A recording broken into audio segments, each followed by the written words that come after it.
up, y'all? Welcome back to my channel. My name is Kyra. This is a little different video for me. Y'all know I used to do like vlogs and do different stuff like that, but this is a different type of video that I wanted to express to y'all about and let everyone know that's dealing with this situation, a different situation, or you're just going through a lot at this moment or any given time, that you're not the only one. I wasn't gonna really express the situation too much, but I just felt like maybe I should, to kind of give everyone that light, to show that everyone's going through something. You may not even know it, you know? So yeah, we're gonna jump right into the video. Make sure you like, comment, and subscribe. Check my description box below for my social media and all my other accounts that I have going for myself. And we're gonna jump right into the video.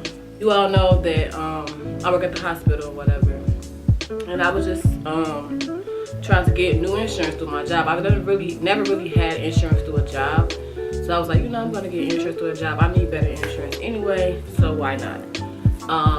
Got my insurance, made my first doctor's appointment with a new primary care physician that I found that was in my network, and you know, I made the appointment with flying colors, not thinking anything, you know.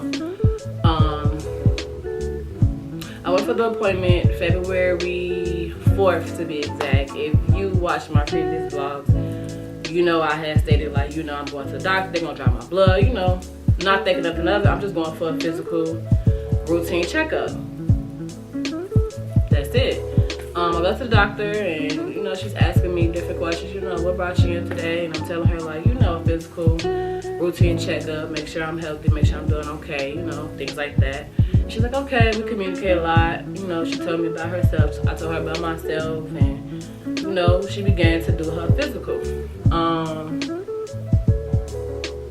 She did her regular physical, you know, checked my breasts, checked all this, and did all what she's supposed to do. And then she went right here. I'm sure a lot of you noticed in my last couple of vlogs that I have a scar right here. I don't know if you guys can see because I'm sitting pretty far back, but I do have a scar on my neck. So, you know, this is before this situation. So she pertains to press on my neck. I'm saying, like, really deeply pressing on my neck. And I'm like, you know, why she presses so hard? You know, that kind of hurts. And she's like, have you ever felt this before? And I'm like, no, what are you pertaining to? And she's like, you have like a little knot here that I'm really concerned about, and you never noticed that before? And I'm like, I don't feel anything. I've never noticed anything. She's like, you don't have any, you know, voice hasn't changed, you don't have any swallowing problems or anything pertaining to that nature. And I'm like, at that point, I'm like, no, I don't have any problems. Like, I'm perfectly fine. She's like, okay, I'm gonna bring another doctor in so she can feel for herself and get another, you know, physician's opportunity to see what I'm feeling. I'm like, okay, that's fine. At that given point, I'm not really thinking anything deeply of it. I'm just like, okay, maybe it's just something's out of place or something. I don't know what could be going on. She comes in, the other doctor comes in. She feels it. She's like, yeah, that's something alarming that you should go get tested for. And I'm like, tested for? Like, what can it be? And they're like, we don't, at this point, we don't know for sure right now. We would like for you to go and get a biopsy.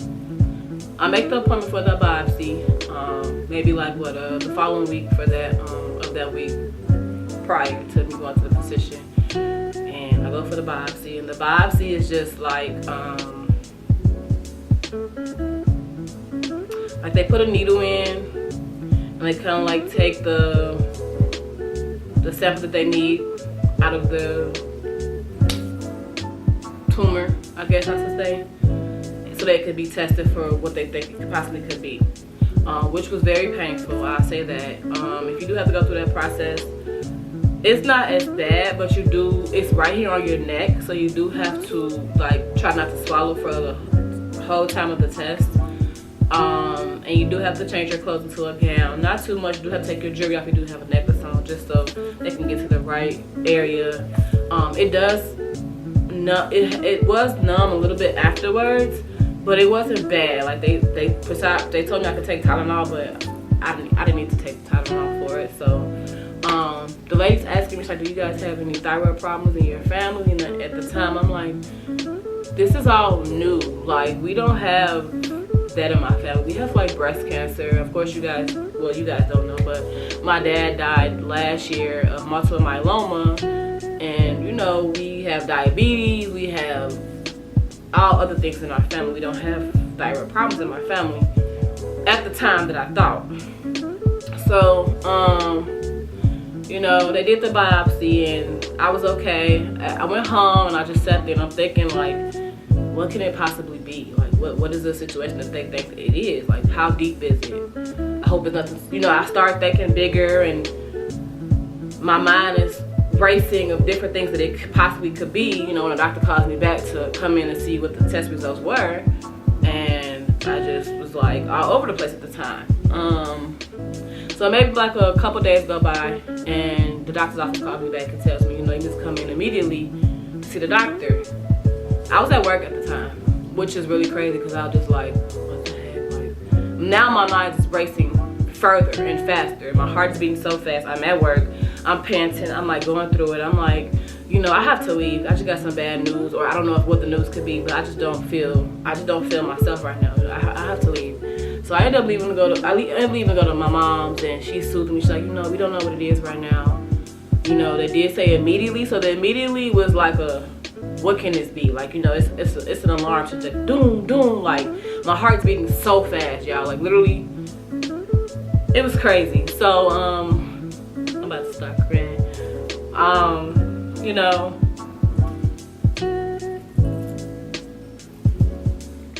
talk to my mom and stuff, and she's helping me get through that little moment. And you know, she's always been there. My mom is the #1 mom anyone can ask for, you know.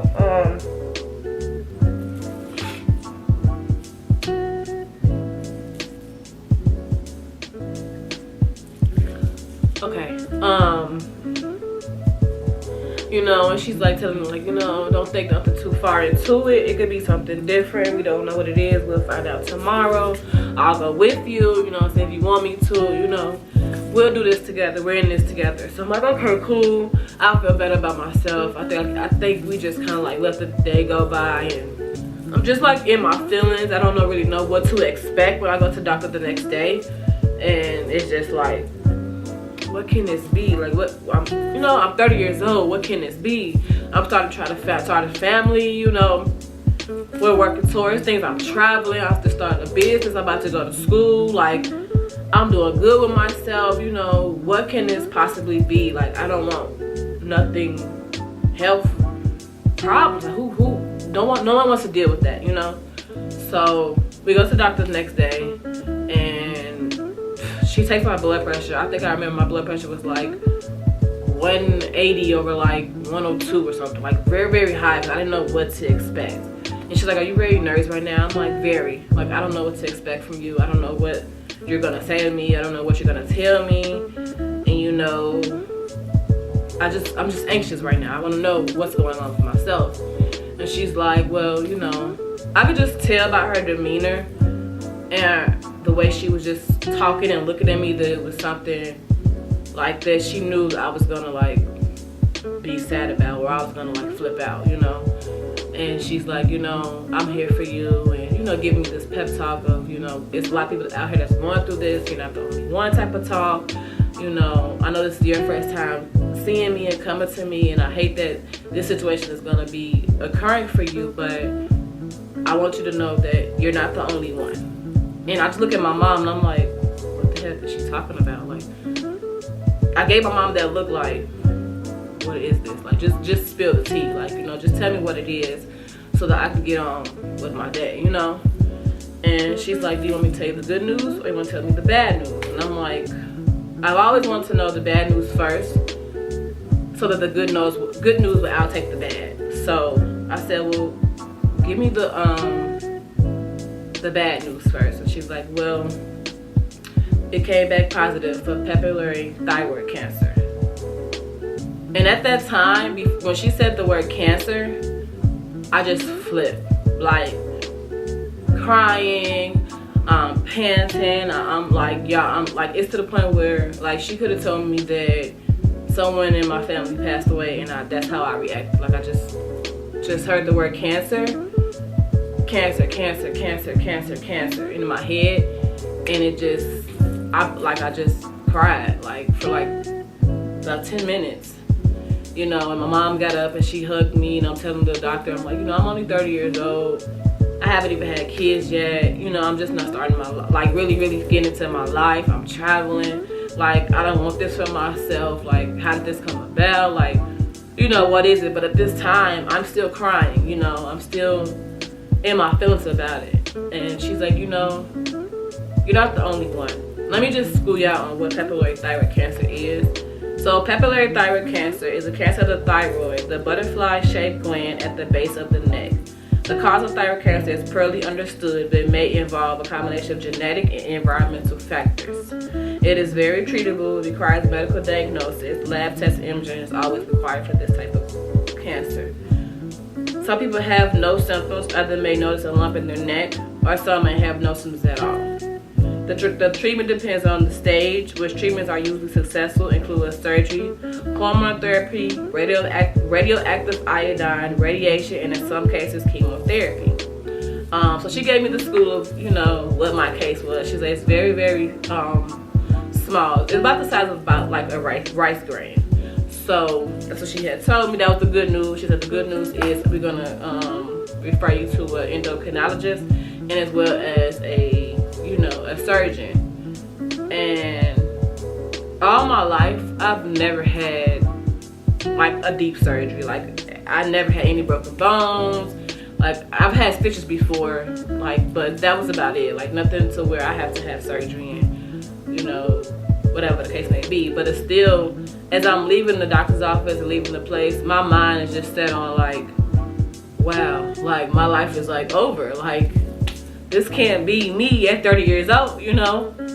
And my mom's like telling me like, you know, it's gonna be okay. We're gonna get through this. We're gonna fight together. We're gonna get through this, and you know, we're gonna get past it.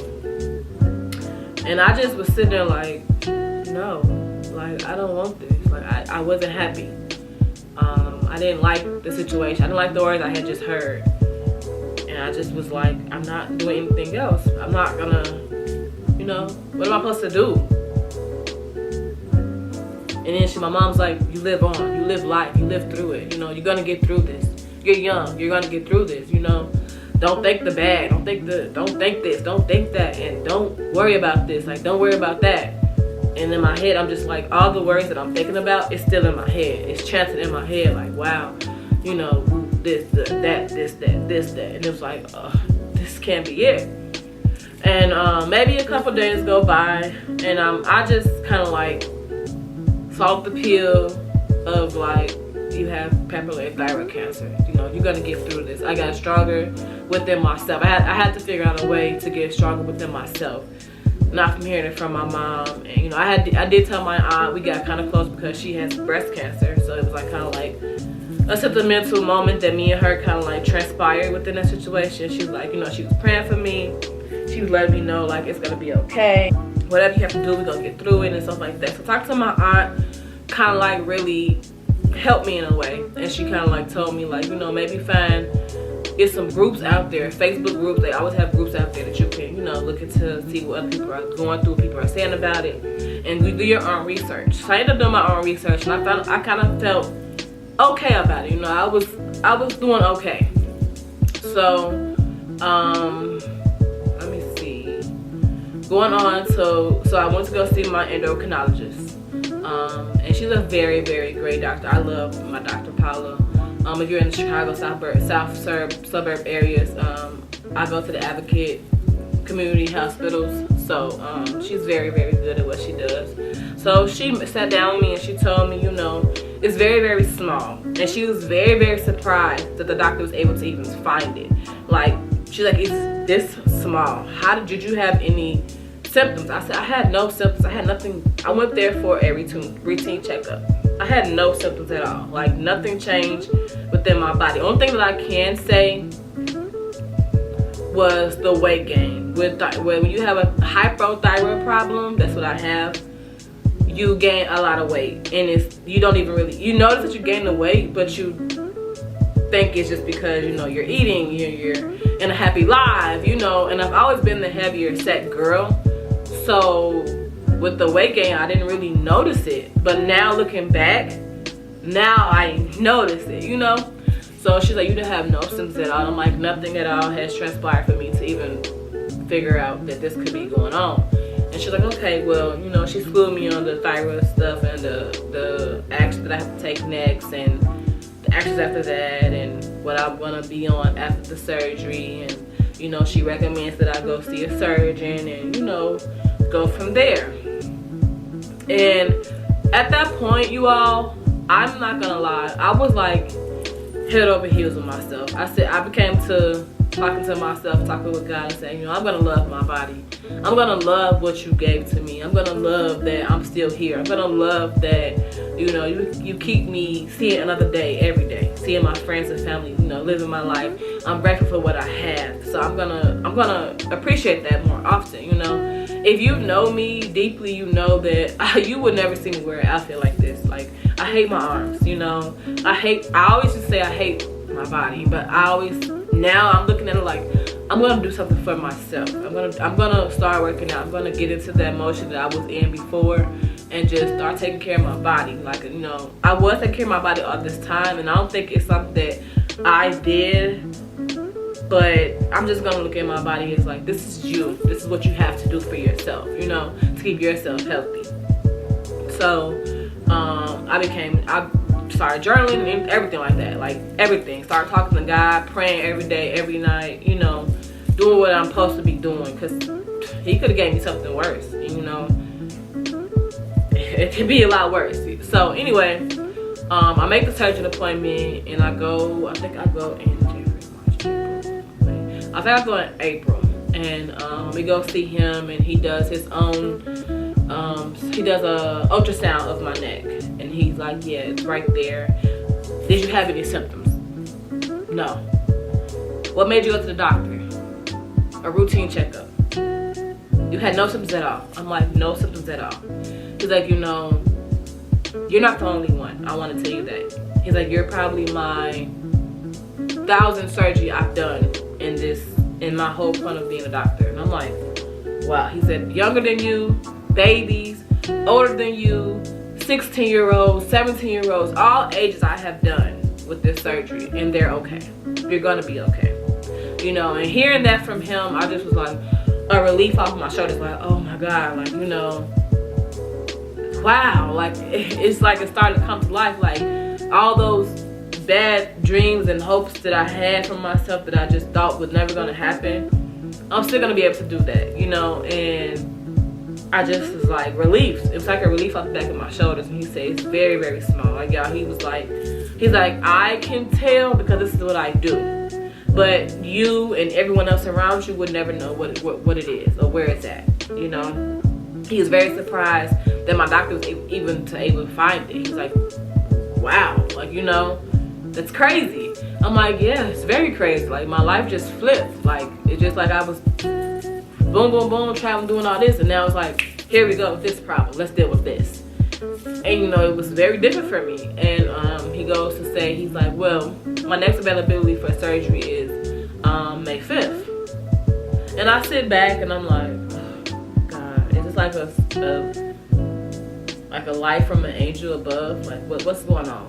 But it's the day after my dad's birthday. You know, if you know, my dad passed away last year in July, and it was like, wow, it's my dad's birthday. Like, you know, wow, like, is he giving me that light? Like, you're gonna be okay, baby girl, I got you, you know. And I'm like, okay, that's fine, we can do it that day. He's like, okay, fine, we'll see you that day. I'm like, okay, see you that day for surgery. So I end up going on Facebook and I type in thyroid cancer groups, and a whole bunch of groups just start coming up, like, back to back to back. So I ended up joining this group. I started reading about, you know, what everybody's going through. Some people cases are very worse than mine. I can't say that I have read up on. Some some people got about the same amount of cases I have, and I just started seeing that other people are going through the same thing I'm going through, and I'm not the only one, you know. And just reading about the surgery and what to expect and what not to expect. You know, it's an outpatient surgery, so you go home the same day. You never have to really be hospitalized unless you just don't live in that state that you need to do the surgery in, or if the hospital doesn't do that, you have to travel to a different hospital maybe. But in my case, I was able to go to a local hospital here in Chicago that did my surgery, that he does surgeries out of. So, you know, from that day of knowing that I had to have surgery, I was able to like inform like all my friends and family, close friends and family, that I wanted to let know, you know. And even telling them was like a big swallow. Like, dang. Everyone was like, what? No one, even me, have never even heard of the situation. Like, everyone's like, so what is it? You know, I have to explain to everyone, like, you know, it's this, it's that. They're like, what? Like, did you have any symptoms? You know, of course, everyone's gonna ask those questions, like, you know, well, this, and this, they're gonna pray for you, all that situation. I had to go through that. I had to go through a coping scale of knowing. I have to tell my close friends and family, you know, the people that, you know, that are around me every day. I had to express that to them, and it was very, very hard to do. Like, to tell everyone the same story over and over and over. Maybe by like the fourth story, I started getting better at it. Like, you know, I wasn't like too sad upon telling them, but it was just kind of like, wow, this is a change for me, like, you know. And I always wanted people, like, I didn't want people to know, honestly. I wasn't gonna tell nobody. I wasn't even gonna tell y'all. I was just gonna like deal with the situation and go from there. But it was just like, I have to tell the people that I'm around. They're gonna notice. They're gonna realize, like, hey, like, what's that on her neck? Like, what is that, you know? And I could just not tell nobody, but I just wanted to release that to my family and friends that I felt like should know, you know. So leading up to the surgery, I go for the surgery. That whole day was just like I was just like all over the place that whole day. Never had a surgery a day in my life. Just to deal with something that was so deep to me, it was a lot. So they take my vitals, do everything for surgery, and take all my jewelry off, and my mom and my boyfriend went with me, and it was just like, this is real, like, this is really happening to me. Like, wow, like, your first surgery at 30 years old, like, this is crazy. And I'm just sitting there, I'm thinking about, you know, all the stuff I've done and what I could be doing, what I could do better, and, you know, all this and that. So now they're rolling me back to where they said to the surgery at, and it was like being on Grey's Anatomy. Like, wow, this is how it looks here. Like, and where I work at in my hospital, I don't see the surgery department too much. So, and my hospital's not as big as this hospital, so it was like, wow, like, everybody had on like their gloves and stuff, like they was all like ready, and I'm just sitting here like praying to God, like, I wake up, you know, whatever like that. So they pushing me towards the back, and my family are with me, but they have to go to the waiting area. So as I see them walking away, that's when I start like going to sleep. I'm like, oh, I can't see them anymore. And then when I say that, that's the last thing I remember saying. And then, you know, I get into the room, but my eyes are closed, but I can still hear. And the doctor, like, this is Miss Sims, you know, saying my name, my date of birth, and everything like that. And they say like a group prayer. I can still hear though, like, I can still hear them. And they said a prayer, and after the prayer was over, literally, like, that's when I stopped hearing everything. Like, it's like, oh, okay, like, I stopped hearing stuff. So I'm like, the next thing I remember is, hi baby. And this is my mom. And I just felt like, oh my God, I made it out of surgery. Like, yes, I'm alive, you know. I was anxious when I went in. I'm just hearing my mom's voice, and I heard my boyfriend's voice. I'm like, yes, I'm still here, you know. And I have a big bandage on my neck. I'll put clips in of the pictures of everything for you all to see how I looked after surgery and whatever. And you know, I had a big bandage, and they took my blood pressure, took my blood again to make sure I was doing okay. And I had to stay there for maybe like, what, I think 2 hours or whatever after surgery. And I think they're like, okay, you're doing good. You pooped for us, you peed for us, you can go home. I'm like, oh, okay, like y'all kicking me out already. Great, cool. So I go home, and that ride home was like, y'all, I felt like I was like on cloud 9. Like it felt like I was floating in the car. Like right, my mom was driving. I just felt like I was just floating in the car. Like, whoa, this is life, you know. And we get home, and that whole day now it starts to be recovery. And that's when I started realizing, like, yeah, you just had surgery. Like, you know, I was in pain. Not too bad. The pain wasn't maybe about like a 5 out of 10. It wasn't so bad. He did express, like, you know, don't take a shower, don't get it wet. You know, you do have steri strips on. I'll show that picture for you all to see how it looks. I think this picture was like 2-3 days later. Maybe like 3 days later for that. And I couldn't move my neck too much. It was like very tight to do anything. And then I had to start on my medication because now I have a organ out of my body. So the surgery was to take the thyroid tumor out. So they took my whole tumor out. Everything was taken out. My whole thyroid was taken out. Gone, just gone. So that's what the surgery was for. I'm sorry I didn't really say that, but they told me, you know, you have to start on your vitamin D3, your iron medication, and I'm on a medication called levothyroxine. This is a 137 milligram tab. I take this tab every day before I eat.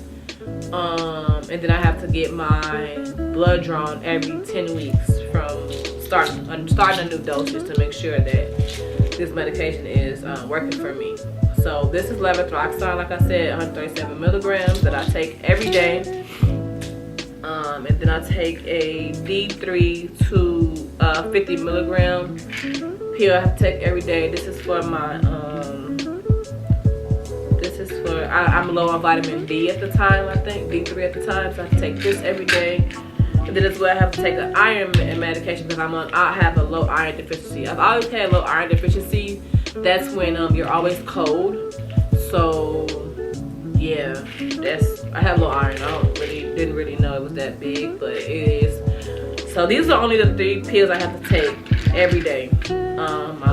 My levothyroxine, my D3 medication, my vitamin, and an iron vitamin. And as well as I do take a multivitamin every day too.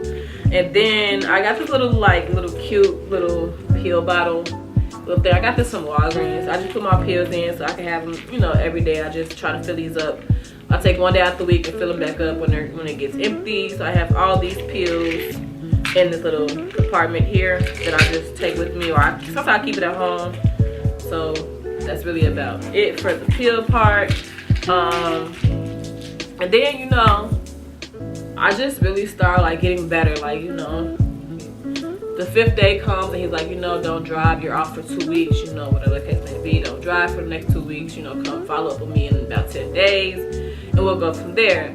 But the time after the surgery, it was very like I couldn't swallow too good, but I could eat. Like I was able to eat solid foods in like the 3rd day, but the first 2 days I was eating like ice cream or like Italian ice, like soft like eggs, mashed potatoes, like, you know, those type of things. And then he told me to eating solid foods and, you know, starting to eat how I was eating before the surgery, and which was okay, but the swallowing part was very, very hard. Like I had to swallow like very, very slow and very, very, like take small bites, like very, very small bites, which y'all know I'm a big girl, I'm gonna eat, okay? But I still was like able to eat like certain things. And I'm thankful for my family, my mom and my boyfriend. They took good care of me while I was dealing with that situation. Whew, that was a lot. So we're gonna fast forward to my follow-up appointment, and by this time he's like, you know, you can drive, just take it slow, you can go back to work whenever you're ready. It looks very, very good, your situation looks very, very good. Follow up your endocrinologist now, you don't have to see me again until in 3 months. And you did very, very good. We got it all out. You know, I'm very positive about your situation. I got it all out. So all was happy to hear, you know, and that was like a big relief off my shoulders. Like, yes, like this is going how I want to go, you know. And I go to my endocrinologist and she tells me, you know, stay on your levothyroxine medication. I'm gonna draw some blood and we're gonna see how you're doing from surgery on. And I'm like, okay, that's fine. Go back to work for about what that was, the whole month of June. Like literally, I'm working, living my life, starting back into the groove of things, you know, going from there.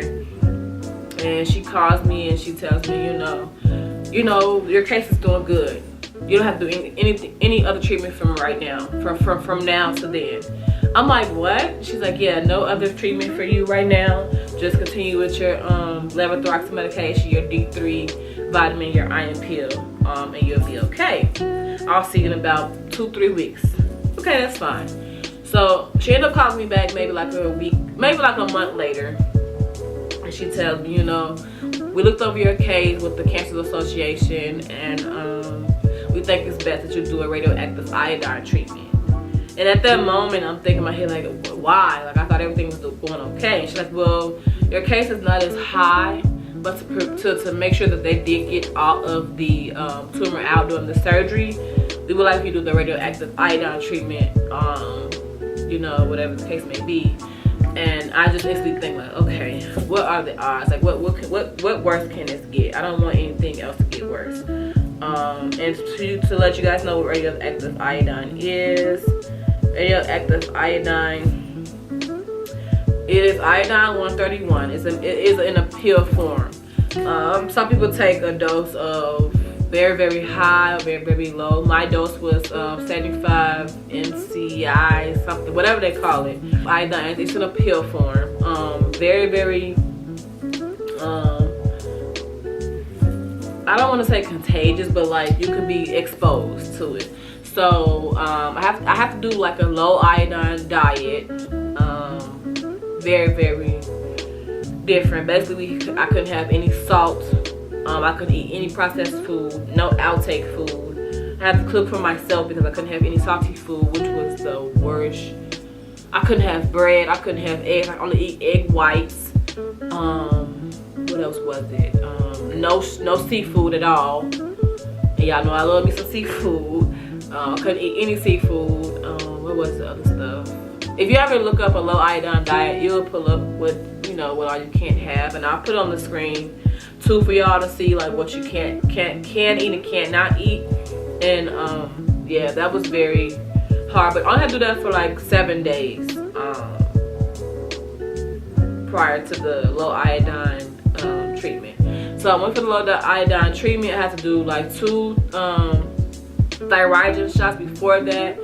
I had to do that. I had to do one on I think I did it on a Monday at 12 o'clock. I did one on a Tuesday at 12 o'clock. I think I had a dosage of 200 milligrams if I'm not mistaken. I can't really remember.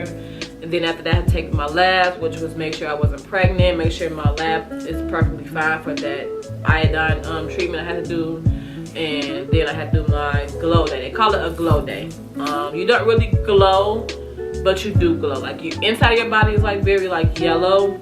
My eyes were yellow at that time, but only I can tell that, and I was on isolation at that time. But anyway, you know, I go for my my appointment and I take the 2 pills, and you know, after that I'm glowing. You know, I have to go straight home. I had to be on isolation for 5 days, which I was able to go to my mom's house, thankful for that, and be over there for 5 days. I had to share my own bath. I had to have my own bathroom and be in a room for 5 days. I couldn't come in contact with anyone, as far as like my boyfriend, my mom, anyone that was pregnant, young kids, my dogs, anything like that. I couldn't be around no one. So I was on isolation for 5 days, which it was kind of cool. I kind of like reflected on life. I wrote in my journal. I edited some videos. I sat down and said what videos I'm gonna do for my next coming up videos. You know, focus on getting back into my life. You know, it was kind of good for those 5 days. I actually kind of like enjoyed it. But then by the 3rd day, I was getting bored. Like, okay, this can't be it. You know. So I was able to return back into regular food eatings, and then they said, you know, after 5 days, you can go back to regular life. You know, just protect yourself from eating or drinking after other people. You know, don't be around too many people to a certain extent until you get your body scan. So my body scan was recently, it was just last Friday. I just went for my body scan, and that was okay. It was almost like getting an MRI. You have to lay on your back for like a whole hour. They do like a whole body scan. They take images of your body to see if the cancer spread it or if they even got all the cancer out. And then that really was kind of it. So now we're into now, and I'm doing really, really good. I'm at a high hopes. I'm back to, you know, vlogging and getting myself back together. You know, I'm just getting myself together. So here we are now. I'm doing good. Hence the scar on my neck. This will always be a scar on my neck that I will never forget. I just, you know, just want to let y'all know and express to y'all, y'all not the only one. If you're going through a problem that you feel like you're the only one, you're not the only one. It's other people going through the same situation that you may have, that you may be going through, or you may have family going through it, whatever the case may be. And live your life. Love yourself. Live your life. It's gonna be okay. You're gonna get through it. I had to take that very deeply to know, like, okay, it's people who out here are going through way worse than you. And this can be worse. Like, I could be having a worse case. I've seen people who have had worse cases than mine, you know. It's just something that we gotta deal with. It's life, you know. So drop down a butterfly.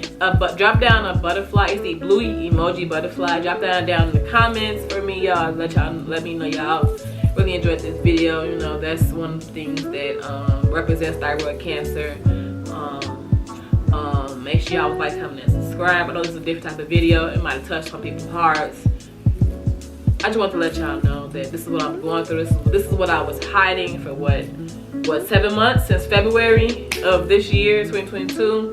And it's just different, you know. But I feel okay. I feel fine. I don't feel nothing different about myself. It's a pill to swallow. I'll tell you that. It's deep. But yeah, this is me. This is who we are. And yeah, make sure y'all like, comment, and subscribe. And I'll see y'all in my next video.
Peace.